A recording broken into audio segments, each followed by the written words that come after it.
So guys, for the first step, you're gonna head over to search and type in change user account control settings. Click on it. And then once you're on this, make sure that you have this on the same option that you see on my screen right now. Notify me only when apps try to make changes to my computer default. So the second option right here, like how it was on my screen, make sure that it's on that and then click on OK. And then click on yes. And now for the second step, you're gonna head over to search and type in run. Click on it. And now in this box right here, you're gonna type in reg edit and click on OK. And then click on yes. And now this will come up.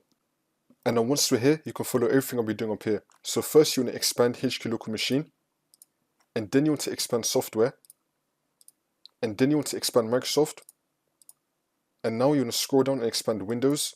You want to scroll down and expand Windows, and now you want to expand current version, and now you want to expand policies. You want to scroll down and expand policies. Here it is. And now you want to click on the system folder. And now this will appear on the right side.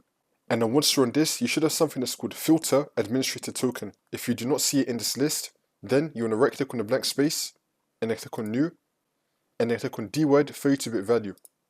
You want to name this as filter administrator token, and click on enter. Make sure to use the same spelling, capitals and lowercase as I did.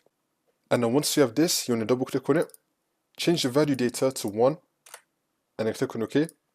Now you just want to restart your computer, and then the problem should be fixed.